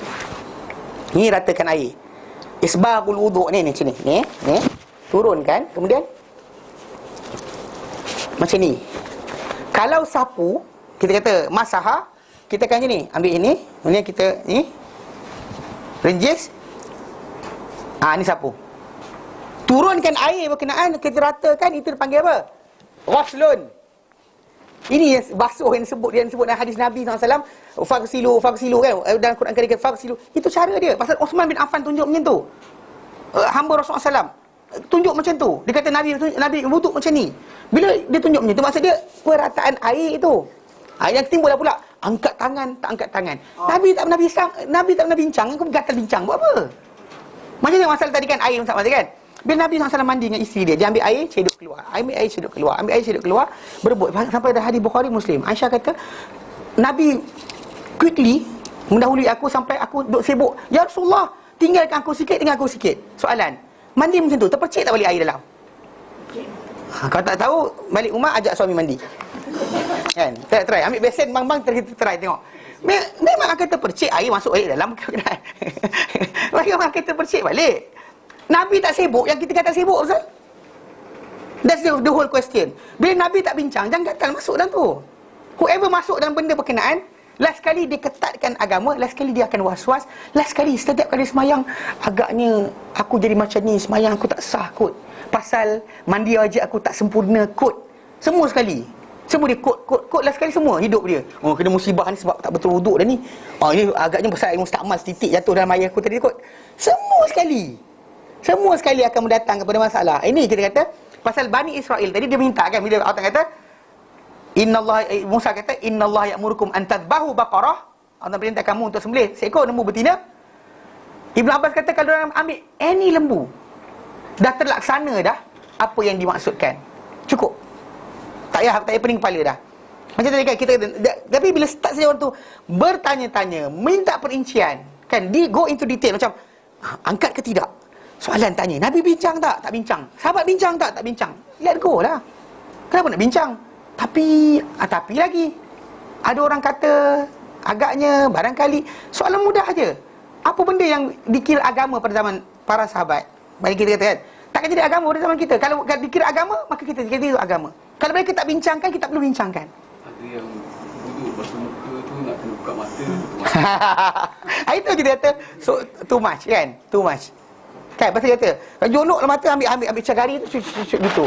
Masukkan dalam mata. Kena sapulah, ratakan air itu. Bukan perlukan kepada sekian detail dan sebagainya. Cuba try apa tayamum, pakai debu tu gonyok muka. Kan calau tau.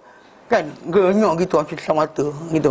Kan tak ngarut nama dia. Sapu je lah. Syarat saja. Ketimbun. Jadi setiap kali orang pun persoalkan mendalam, bincang mendalam.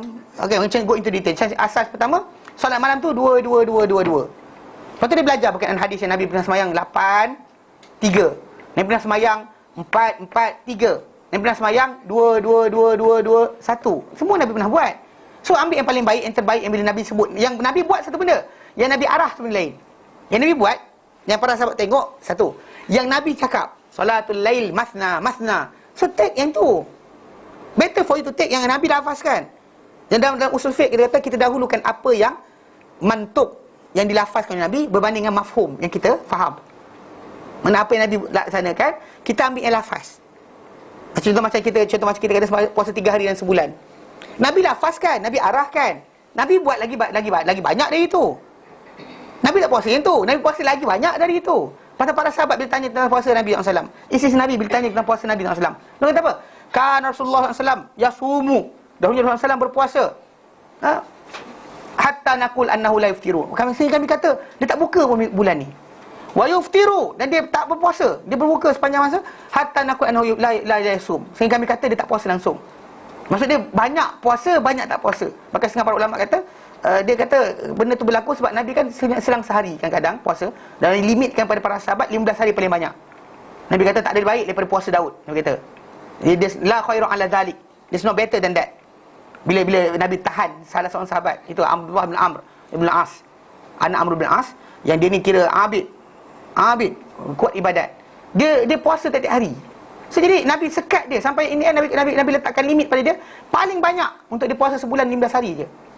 Bila dia kata berkenaan dengan tajuk, dia kata aku mampu lebih dari itu bila Nabi beri pada dia puasa Daud. Puasa sehari, buka sehari.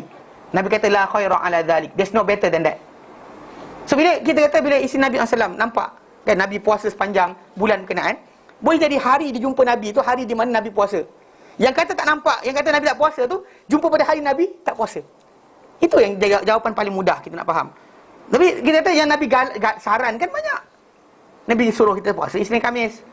Kan Nabi sarankan puasa 3 hari sebulan. So tapi saranan Nabi tadi dengan yang Nabi buat, saranan dengan apa Nabi buat, kita kadang kita ikut apa saranan. Itu paling ringkas. Yang Nabi buat tadi, kalau kita kata kita nak follow pun ambil dalil yang lain. Maksudnya didahulukan yang Nabi arah. Dan apa yang Nabi buat. Dahulukan yang Nabi arah berbanding yang Nabi buat. Jadi secara asasnya apa kita kata apa bila Nabi lafazkan, maka buat macam solat malam 2. Ambil itu paling mudah. Kan 2-1 dah tidur lepas tu. Rasa payah sangat tidur. Kan tak faham, tak hafal Quran banyak, tidur. Tak ada masalah. Tidur rehat. Kalau tidak pun buka Quran baca. Tak boleh nak solat, maka baca Quran. Kalau tak boleh juga tidur. Payah sangat kan tidur. Jadi dah letih sangat kononnya.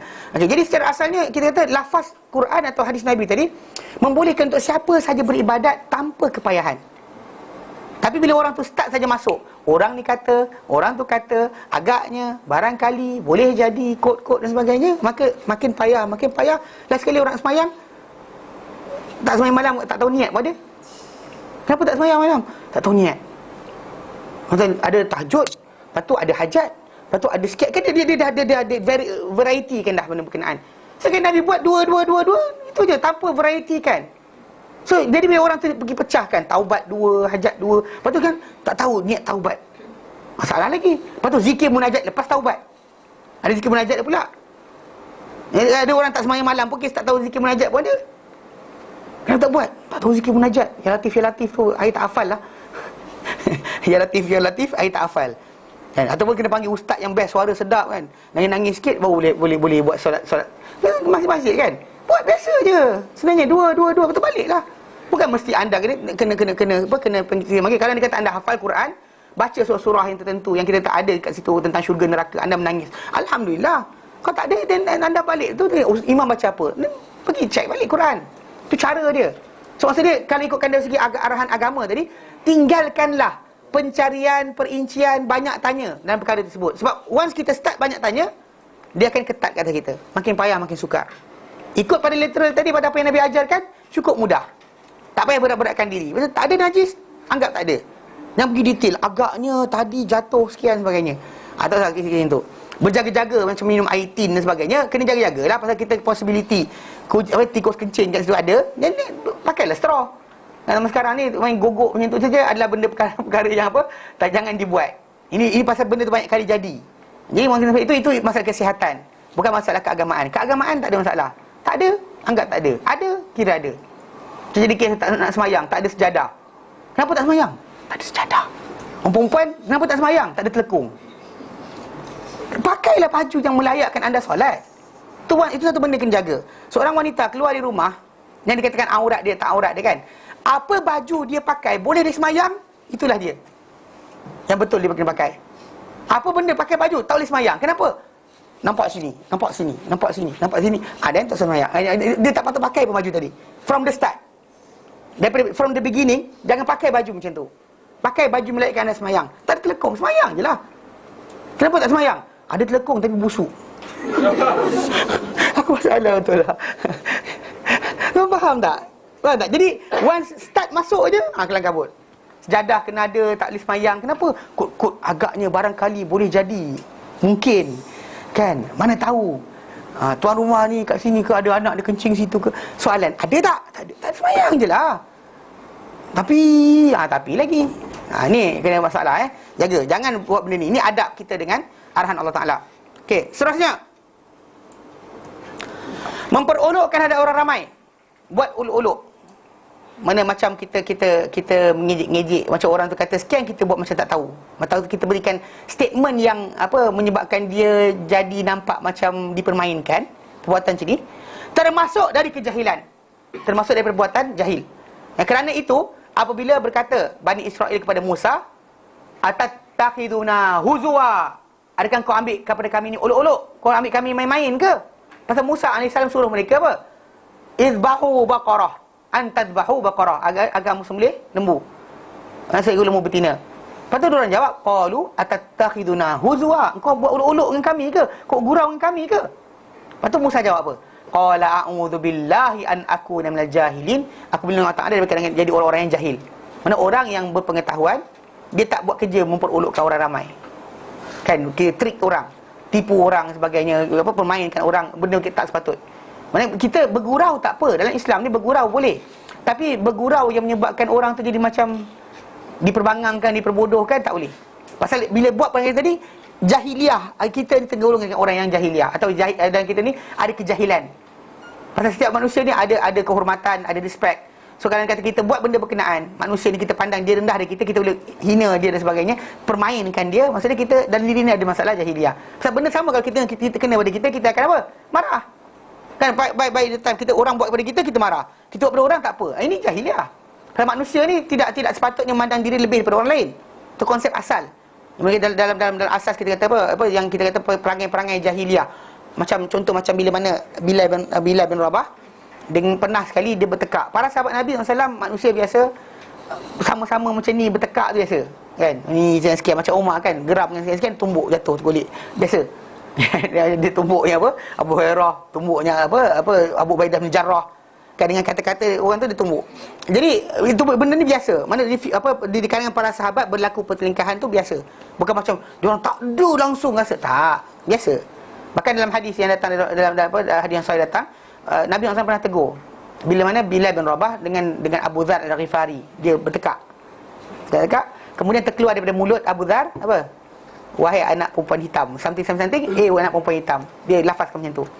Dengar lafaz benda berkenaan, Bilal rasa sedih dan Bilal merajuklah cerita pada Nabi SAW. Bila Nabi jumpa Abu Dzar Al-Ghifari, Abu Dzar Al-Ghifari bukan sahabat yang tak pandai.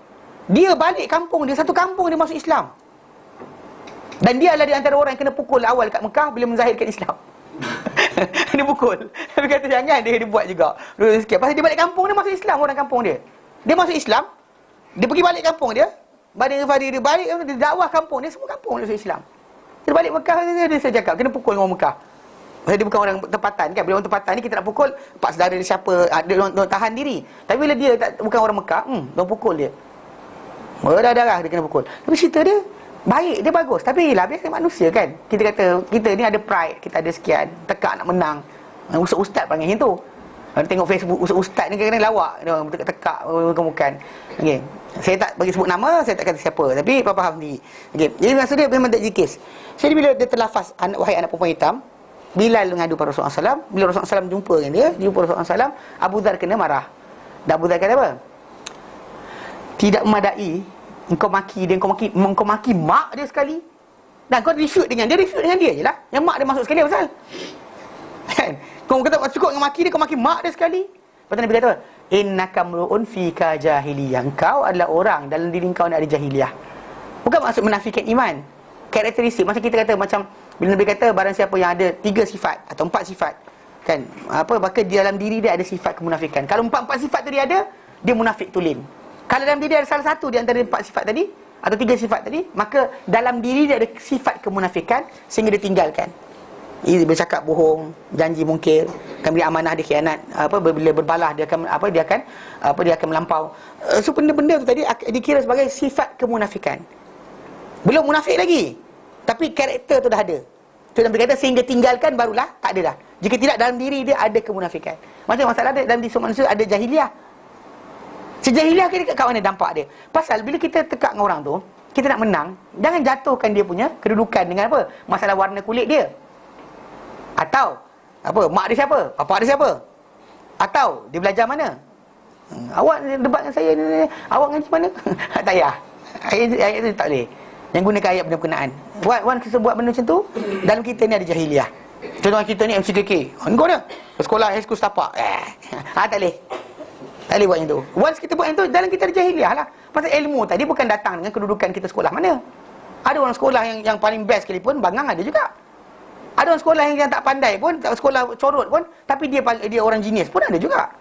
Jadi aturan Allah Ta'ala kita tak boleh nafikan benda berkenaan. So konsep dia, nampak kita lebih dari orang dengan benda-benda yang bukan pilihan dia. Benda yang bukan choices yang dia buat. Choices yang dia buat. Maka benda tersebut tak boleh kita salahkan ni. Kalau kita pilihan dia, contoh macam dia ambil benda sekian, benda yang elok dia tinggalkan, benda yang tak elok dia ambil. Kita boleh tegur tu. Kenapa tak pandai? Boleh kita nampak kat situ kurangnya akal dia. Tapi dia kata, kenapa buat apa awak kita nak menang? Kita kata, awak rasa awak betul ni sebab apa? Saya belajar jauh, awak tak belajar jauh. Awak belajar Malaysia je, saya lagi pandai dari awak. Start je habis.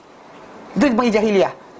Macam memperolokkan, merendahkan orang ramai, pandang orang hina dari kita sebagainya, itu jahiliah. So jahil. Yang Nabi yang Musa AS lepas tu kata, bila kaum dia kata, atattakhiduna huzwa. Adakah kau ambil buat uluk-uluk pada kami, kau nak main-mainkan kami ke? Lepas tu Musa kata, qala a'udzu billahi an akuna minal jahilin. Aku berlindung Allah Ta'ala daripada kalangan aku jadi kalangan orang yang jahil. Bukan jahil tak tahu ni. Jahil yang ada jahiliah dalam diri dia. Jahil, itu maksud dia orang-orang yang bersifat atau karakter dengan jahiliah. Yang bukan dalam Islam ni bukan maksud jahiliah tadi, bukan maksud dia orang tu bodoh. Tapi apa? Pasal dia kata kedegilan ataupun apa, memandang macam bila kita kata Quraisy. pembesar-pembesar Quraisy tidak mahu patuh Rasulullah SAW. Bukan sebab Rasulullah penipu. Bukan sebab Rasulullah penipu. Macam Abu Jahal, dia pernah kata, dia kata, kami, keluarga kami dan keluarga Muhammad ni seperti kuda berlumba. Dia buat ini kebaikan, kami akan top up. Dia orang sibuk bagi orang minum, kami bagi orang minum. Dia bagi orang makan, kami bagi orang makan. Keluarga dia buat apa, keluarga Muhammad buat, kami buat juga.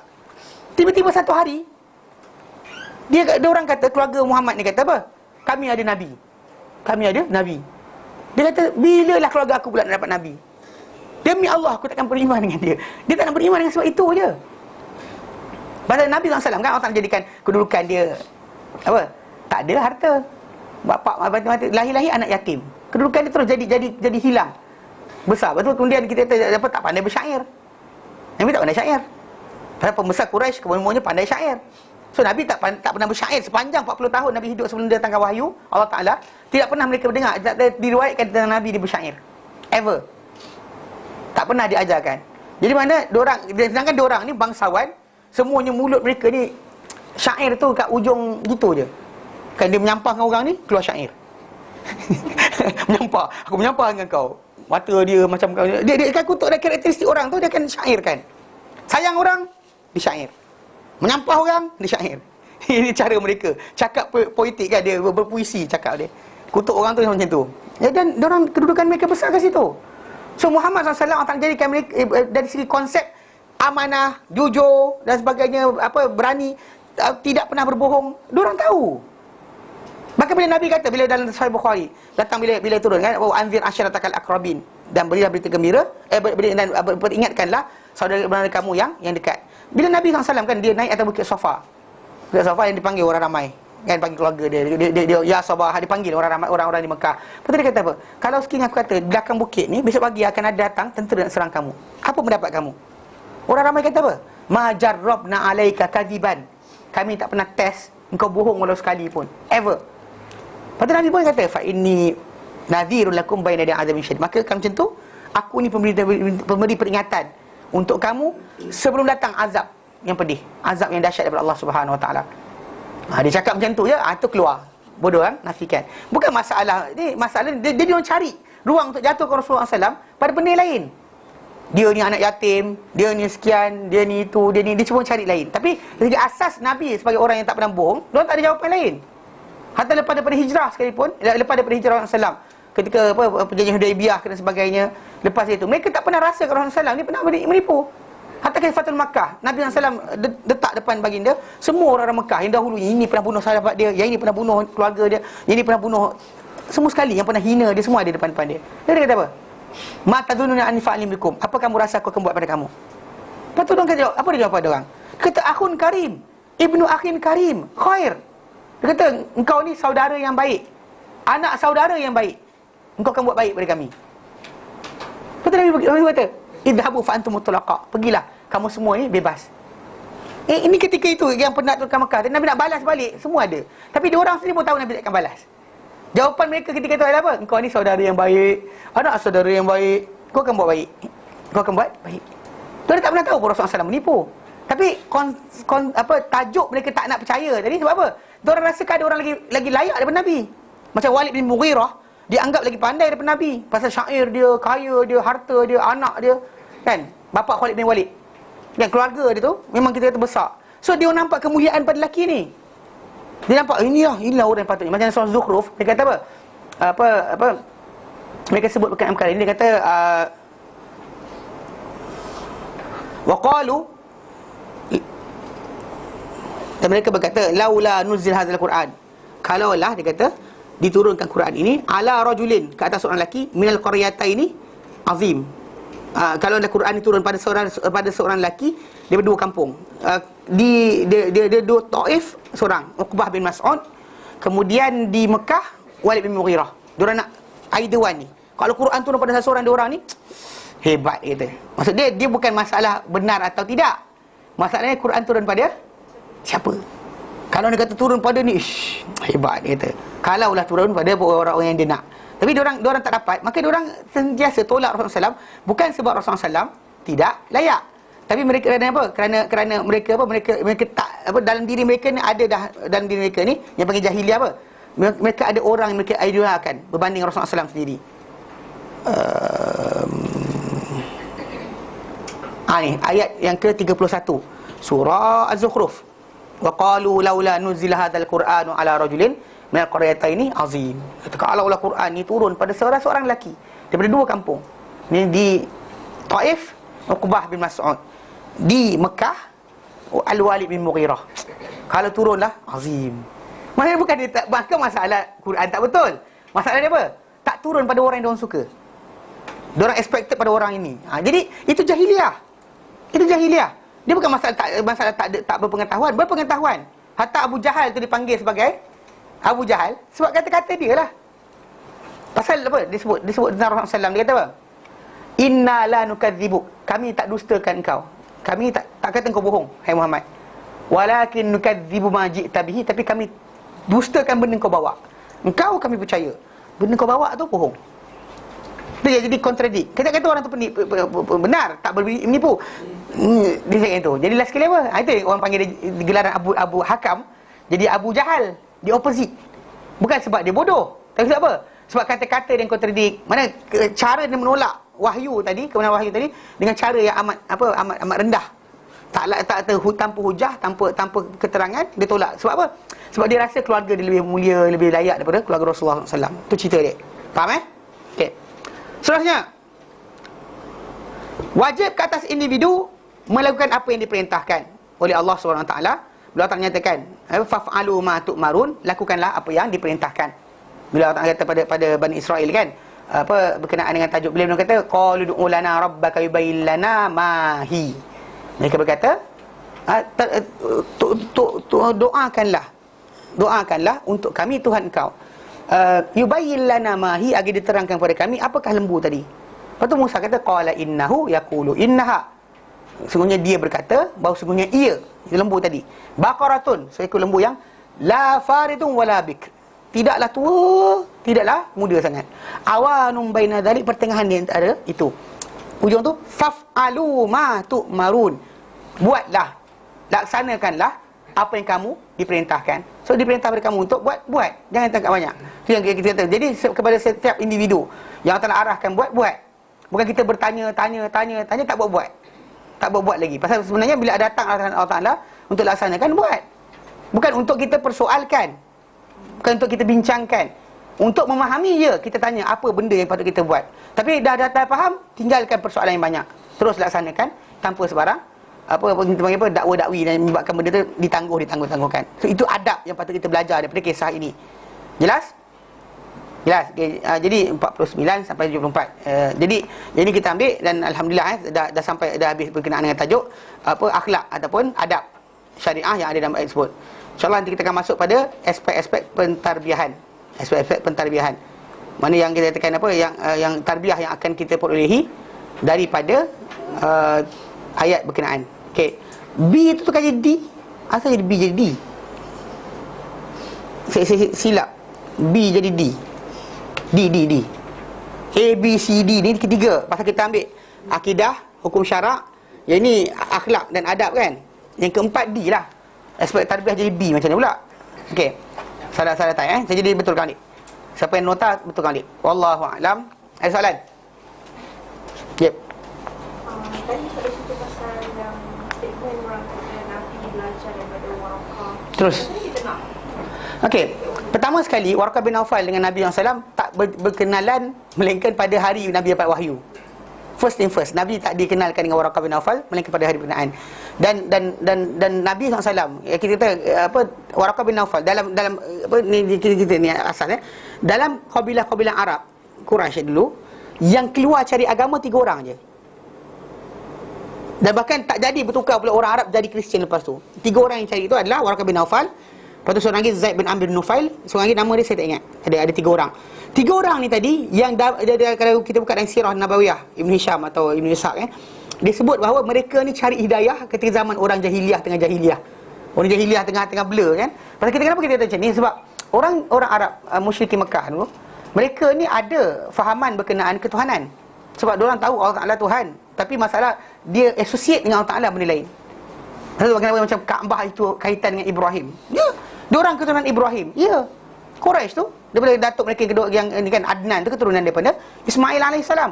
So diorang pasal Ismail kahwin dengan Jurhum, dan daripada situ keturunan dia keluar apa dapatnya apa keturunan apa Adnan, dan turunan situ Quraisy datang dari situ. So diorang tak ada masalah menerima Allah Taala Tuhan tu, memang dia tahu Allah Taala Tuhan. Sebab nama bapa Nabi pun Abdullah. Kan tak ada Allah lain dah, Allah yang sama. Cuma masalah sekarang ni bila mereka associate kan, buat mula penyembahan berhala tak sekian. 3 anak, gila kita kata anak Quraisy ni sendiri, jadi cari agama. Disebutlah Zaid bin Amr bin Nufail, dia cari agama pergi sekian, dia sering bahkan disebut dalam Musnad Ahmad. Nabi SAW menyatakan dia akan dibangkitkan hari kiamat berseorangan. Kisah dia sebab dia tak sempat jumpa Nabi ketika Nabi jadi utusan Tuhan. Tapi ketika mana dia sebelum dia tu orang sembelih untuk berhala, dia tak makan sembelihan atas nama berhala. Ini yang ini yang berlaku pada kita panggil Zaid bin Amr bin Nufail. Tapi dia pergi nak masuk Yahudi, tak jadi. Orang Yahudi kata kena kemurkaan Allah Ta'ala. Dia kata aku lari daripada kemurkaan Allah Ta'ala. Kenapa aku nak masuk ke agama yang Allah Ta'ala murkai? Berjumpa dengan orang Kristian sama. Tapi salah seorang padri Kristian dia jumpa tu nasihatkan balik. Kita sekarang ni telah datang Nabi akhir zaman. Sampai masa Nabi akhir zaman di negeri engkau. So dia balik, on the way balik dia mati dibunuh. On the way perjalanan. So dia tak dapat. Waraqah bin Nawfal masuk Kristian. Dan memang dia kata dia menulis dengan Ibriyah. Dia faham Bible dan sebagainya, dia tulis. Tapi dia tak menjadi ikutan kepada orang ramai. So ini 3 orang yang ganjil dalam keseluruhan orang Arab. Bahkan Nabi SAW tak pernah dibela oleh mereka. Macam dia dibela oleh Nabi SAW ni. Kenapa dibela Nabi SAW oleh datuk mula-mula keluarga Bani Sa'ad. Hanum tu Sa'diyah tu, Bani Sa'ad. Sa'diyah tu keluarga, bukan nama dia. Dia punya kabilah dia. Okey. Bani Sa'ad, kemudian mak dia sendiri, kemudian apa datuk dia, kemudian bapa saudara dia. Orang-orang yang bela dia tak ada kaitan pun tersebut. Tak ada kaitan pun dengan Kristianiti dan sebagainya. Jadi secara asasnya untuk dikaitkan situ ada masalah. Sebab dan bahkan kalau dia kata ada kaitan Kristianiti kan, kenapa kita dapat yang betul, diorang ada yang salah? How can Muhammad tahu mana nak ambil, mana tak ambil? Bahkan kita kata tersendirinya Islam dalam masalah ketuhanan tadi, yang kita kata tak ada associate dengan Tuhan dan sebagainya. Dalam Bible tadi atau Christianity, benda tu berlainan langsung. Kalau kita kata Muhammad ambil kan, antara benda paling besar kita kata, yang contoh kata Muhammad ambil dari Kristian. Okey. Rasulullah SAW ceritakan berkenaan dengan perincian neraka dan syurga. Yang benda berkenaan dalam Bible tak ada. Bahkan bila ada seorang macam diorang ada karang buku berkenaan dengan neraka syurga ni, nama dia Divine Comedian. Ni dikarang oleh Dante, seorang Itali, yang karang berkenaan dengan syurga, macam mana neraka, macam mana sebagainya kan. Tapi masalah dia ni, para ilmuwan yang di barat sendiri kata dia cedok daripada karangan Imam Qurtubi. Dia karang, dia ambil cedok daripada Islam punya, dia tukar acuan. Dalam Bible tak ada berkenaan perincian tadi. Syurga macam mana, neraka macam mana, apa keadaan siksaan, tak ada detail. Semua blur. Bahkan dosa besar pun tak tahu benda. Macam 7 deadly sin. Benda tadi bukan diadakan dalam Bible. Yang gluttony, tamak, kemudian envy, cemburu. Betul apa lagi? Ada kan 7 benda tu? Tak tahu Itu 7 deadly sin. Dalam Kristian tu kata sin kan. Dia sebut sin tadi kan. Dia tak tahu sin tu apa, dosa apa. Diorang ada 7 dosa besar tu, tapi benda tu ambil daripada Islam. Dia orang ambil belajar. Jadi benda-benda tadi yang kita kata tak ada kaitan pun sebenarnya. Nak kata Muhammad ambil daripada Kristianiti, tunjuk. Kalau kita kata Muhammad cedok, tunjukkan mana. Pasal kita bila orang plagiarize satu tulisan kan, kita boleh associate balik tak? Boleh. Kita kata perenggan sekian dia ambil daripada buku sekian. Tengok keserupaan. Tunjukkan mana dia. Tak ada satu pun teks dalam Bible tadi boleh di-associate pada Quran. Dari konteks berkenaan masalah perincian atau word per word, tak ada. Bahkan maklumat pun berbeza. Pasal dalam Bible ni sebenarnya Old Testament atau New Testament, dia lebih kepada cerita kisah hidup nabi-nabi berkenaan. Macam bila 5 buku tu awal Genesis, Deuteronomy sampai Exodus kan, itu dikatakan wahyu pada Musa. Tapi macam macam Exodus kan, dia lebih kisah hidup Musa. Lebih kisah hidup macam kalau kita baca pula berkenaan dengan tajuk New Testament, macam Matthew, Mark, Luke and John, dia lebih kepada tajuk kisah hidup Isa. Bukan berkenaan ajaran. Tu ada pelik sikit. Pasal macam kita bila baca tu nampak macam ada third person tulis. Ada third person yang menyalin di antara kisah tadi. Macam yang paling ni macam dalam Exodus tu, dan di situ matilah Musa. And then Musa die. Kan? Kalau Musa mati, siapa yang tulis? Kalau buku tu buku Musa. Kalau buku Musa, dari situ matilah Musa. Diorang kata ini mukjizat. Pasal apa? Musa bagi tahu dia mati kat mana. Ini lawak sikitlah. Dari cerita dia, diorang tak ada alasan. So kalau diorang kata plagiarize, tunjukkan. Cakap dia tunjuk. Mana? Word per word. Kita nak word per word. Baru betul kita kata bahawa Muhammad cedok daripada kitab-kitab berkenaan. Jelas? Okey, baik, kita berhenti kat sini. Lepas ni kita ada kelas lain. Wallahu a'lam. Mana kertas iklan? Siapa ambil tu? Ni kertas. Tadi kertas hilang dah. Apa benda nak sebut? Okey, kelas Ustaz Yusuf bin Salah akan mula 20 hari bulan. 20 hari bulan kelas hafazan Al-Quran. Hafazan Al-Quran. Kita akan mula 20 hari bulan. Siapa-siapa yang rasa baca Quran lancar, saya tak kata tak boleh langsung masuk orang yang gagap. Tapi siapa yang gagap takut letih sikit. Pasal ni hafalan. Hafalan bermula 8 pagi sampai 9 pagi hari Selasa. Ni Selasa, setiap Selasa ni dia mula 20 hari bulan. So siapa yang dah mendaftar boleh mendaftar. Dan ini kelas ni ada bayaran sikit. Kadang bagi free kita nak datang pula. Nah, ni kita letak bayaran. Nampak mahal sikit. RM30 sebulan. Okey. So siapa nak boleh hadir, ada masa kosong nak hadir silakan. Kedua berkenaan dengan tajuk kelas sebentar lagi. Ustaz Hashim Encik Fah 11.30 pagi akan ada kelas Istamti' bi Hayatik, Enjoy Your Life. Buku sambungan pengajian beliau. Kemudian hari Ahad kita ada kelas berkenaan akidah Ahlussunnah wal Jamaah Ustaz Umar, Ustaz Abu Umar Al-Faruq Okey, siapa-siapa nak ni? Okey, berapa? 3 petang. Kertas tu hilang. Kertas saya cakap tak? Kertas tu hilang. Okey, baik. Wallahu a'lam. Kita berhenti kat sini. Sambung kemudian insya-Allah minggu depan. Wassallallahu ala sayyidina Muhammad wasallam alhamdulillahi alamin. Assalamualaikum warahmatullahi wabarakatuh.